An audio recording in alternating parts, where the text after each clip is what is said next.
Halo teman-teman, kali ini kita akan membahas berita tentang PayPal yang secara resmi mengumumkan akan menggunakan layanan cryptocurrency di aplikasi mereka.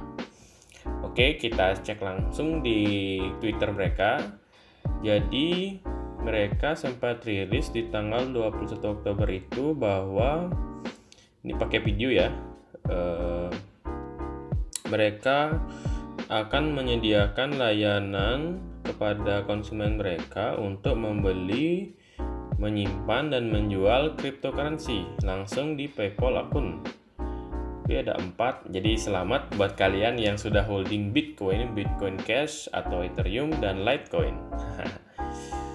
Yakin deh, kita akan go to moon. Oke, di sini ada 4 kripto. Kalau kita buka di sini kan ada link nih. Kalau kita buka press release-nya. Nah, di press release ini jadi kalau teman-teman yang nggak tahu PayPal itu apa, jadi PayPal itu adalah layanan digital currency yang dulunya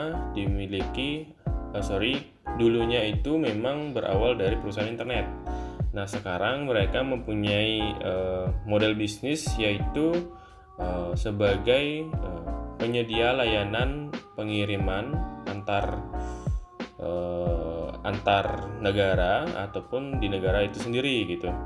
Jadi kalau teman-teman tahu Elon Musk, nah itu adalah salah satu shareholder yang pernah memiliki stok dari PayPal ini sendiri. Nah, di Nasdaq itu kodenya adalah PYPR. Nah, teman-teman bisa cek sendiri gimana sih ataupun berdirinya PayPal ini perusahaan yang sangat resmi ya teman-teman, yang sudah ada sejak lama. Nah, mereka ini mengumumkan di situs mereka bahwa mereka sadar. Nah, di sini sudah saya blog, sudah sempat saya baca sedikit. Nah, di sini mereka menggarisbawahi bahwa mereka itu sadar dan mereka itu ingin mengikuti zaman lah istilahnya. Jadi uang digital ini udah nggak bisa ditahan lajurnya gitu teman-teman. Jadi mereka itu sudah melihat bahwa uang digital yang berbasis kripto ini itu benar-benar efisien dan cepat, lalu tangguh gitu dalam sistem pembayaran.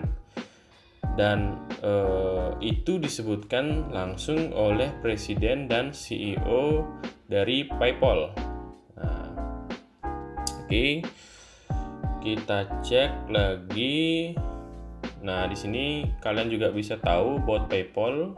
Jadi PayPal itu merupakan sebuah digital payment yang sudah ada lebih dari 20 tahun. Mungkin kalau misalnya teman-teman tahu internet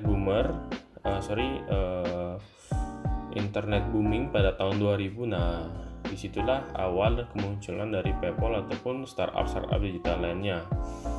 Nah, mereka mengklaim bahwa mereka mempunyai konsumen sebanyak 300 juta dan lebih dari 200 market ya, dan merchant ya, lebih dari 200. Oke, 200. Oke. Nah, di sini merchantnya itu 26 juta ya, teman-teman. Oke, kalau kita cek, nah jadi teman-teman kalau misalnya suka buka aplikasi Twitter, itu wajib banget follow yang namanya CZ Binance. Jadi CZ ini merupakan CEO atau founder dari Binance.com. Nah, Binance.com sendiri itu merupakan layanan exchange untuk pertukaran cryptocurrency. Jadi pokoknya oke banget deh kalau teman-teman pakai Binance gitu. Nah, si Binance ini nge-tweet tanggal 21 Oktober juga bahwa kalau seandainya 300 juta orang yang masuk ke kripto dari PayPal, nah itu hampir 3 kali dari total market dari kripto itu sendiri. Berarti kalau kita mau cek market cap kita, nah jadi si CZ ini bilang this is about 3 times of our current market size. Oke, kalau dia bilang market dan hubungannya dengan kripto, berarti kita poinnya itu ada di market cap ya teman-teman ya. Market cap itu ada di mana ya? Ini di 300. Ini market capnya 300 miliar ya. 300 juta. More people to crypto. This is about jadi sih kayaknya mereka si CZ ini bilang kalau seandainya 300 juta orang, mungkin kedepannya market kapitalisasi koin atau kripto yang ada ini bisa bertambah sampai 3 kali dari market size yang ada sekarang. Berarti kalau misalnya 3 kalinya itu hampir 1 triliun ya. Menarik ya. Nah, memang kalau bisa kita lihat market cap dari Bitcoin ini sendiri, kalau kalian cek di Google itu tidak hanya sama dengan jumlah market cap dari Apple ya. Coba kita cek market cap Bitcoin same as Apple stock. Nah ini.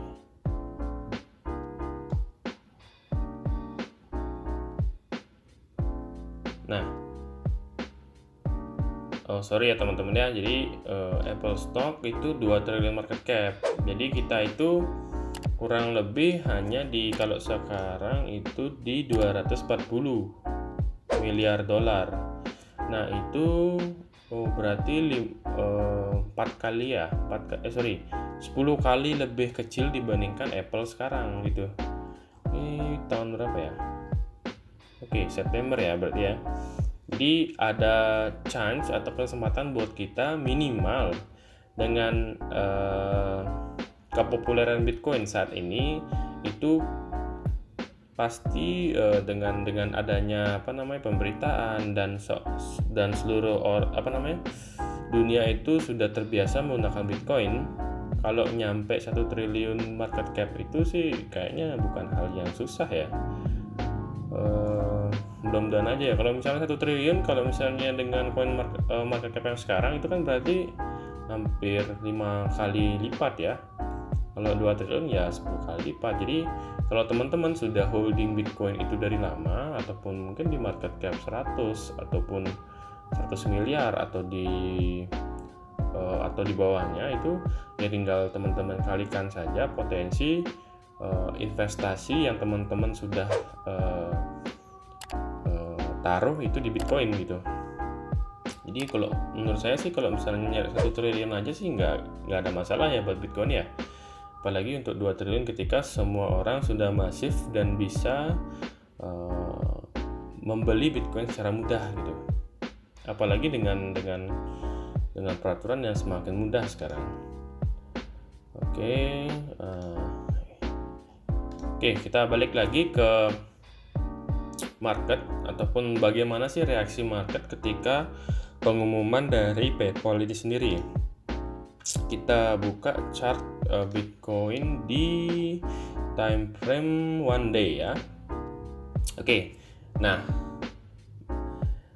reaksi market benar-benar bullish ya teman-teman ya. Tapi memang kalau misalnya teman-teman lihat di sini, ini saya pakai Fibonacci ya teman-teman. Jadi hal simple ataupun teknik simple untuk kita bisa melakukan investing itu adalah teknik Fibonacci. Nah, Fibonacci. Nah, di Fibonacci ini biasanya aset ataupun pergerakan harga itu akan mengalami fluktuatif, tetapi akan istilahnya akan triggernya itu di garis-garis dari baseline dari Fibonacci ini sendiri gitu teman-teman. Jadi minimal teman-teman itu tahu kapan dia pantulannya, kapan dia pantulan naik atau pantulan turunnya, sehingga ada beberapa support dan resisten yang sekiranya kalau teman-teman ingin take profit ya bisa take profit di sana, ataupun mau cut loss gitu teman-teman. Jadi Fibonacci ini sangat penting sebagai investor ataupun trader gitu. Cuman kalau saya sendiri memakai Fibonacci ini untuk swing investing ya. Jadi kalau misalnya yang namanya investing, kalau menurut saya ataupun prinsip yang saya pakai adalah long lasting atau seperti lari sprint teman-teman. Jadi kalaupun saya ingin menjual sebuah investasi saya, itu hanya untuk meningkatkan nilainya. Misal kalau misalnya saya beli di angka 2 dan saya jual di angka 4, tetapi secara potensi saya mengetahui nilai yang sekarang itu berpotensi akan mencapai 20, ketika saya ingin meningkatkan ekuitas dari investasi saya beberapa kali akan mencoba melakukan swing trade, sehingga ketika harga itu menyentuh angka 4, dari saya beli 2, mungkin saya akan sell dengan Fibonacci, dengan cek di Fibonacci saya akan mencari pantulan bawahnya, dan mungkin saya akan beli di angka 3 dan kembali lagi untuk hold itu investasi saya gitu. Jadi kalau prinsip saya dalam berinvestasi adalah saya boleh melakukan trade singkat, istilahnya hitungan minggu atau bulan, tetapi pada akhirnya saya akan hold itu sampai dengan titik di mana saya merasa cukup untuk menjual aset investasi itu sendiri gitu teman-teman. Oke, mungkin sekian video mengenai PayPal hari ini. Oh ya, satu lagi, PayPal ini bekerja sama dengan yang namanya Paxos ya. Jadi Paxos Trust Company. Jadi mereka itu secara resmi bekerja sama dengan Paxos Trust Company, karena si Paxos ini sudah mempunyai lisensi untuk menyediakan service dari cryptocurrency sendiri, utamanya di US gitu teman-teman. Nah, terakhir mungkin untuk kita balik lagi ke analisa sedikit. Nah, di analisa tadi kita akan cek itu di tanggal 21 ya. Nah, di 21 ini market itu bereaksi sangat jelas kepada bullish. Tapi memang dari segi Fibonacci yang saya bilang tadi, ada beberapa Fibonacci level yang menjadi resisten dari harga dari Bitcoin itu sendiri. Nah, di sini memang di harga sekitar 11 ribuan. Nah, si Fibonacci di harga resisten ini sudah berhasil di break oleh harga Bitcoin ini sendiri ya teman-teman ya. Jadi buyer itu benar-benar hajar banget sudah si resisten ini. Jadi dan bertepatan dengan tanggal 21 ya biasa news itu datang ketika udah telat gitu. Jadi kita dipaksa untuk beli mahal kalau teman-teman tuh baru beli di tanggal 21. Jadi mungkin si orang-orang PayPal itu sudah tahu dari lama si PayPal ini akan bekerja sama dengan Bitcoin ataupun menyediakan layanan Bitcoin gitu. Nah, kita menarik untuk kita tunggu di akhir tahun ini apakah Bitcoin akan mencapai 20.000 ataukah hanya 16.000 ya, atau juga menjadi sideway ya. Oke, kita akan bahas lagi di video selanjutnya mengenai mungkin Fibonacci ataupun berita-berita hot lagi ya istilahnya tentang Bitcoin ya. Oke, terima kasih. Jangan lupa share, like, dan komen jika teman-teman ingin bahasan lainnya mengenai cryptocurrency khususnya Bitcoin. See ya.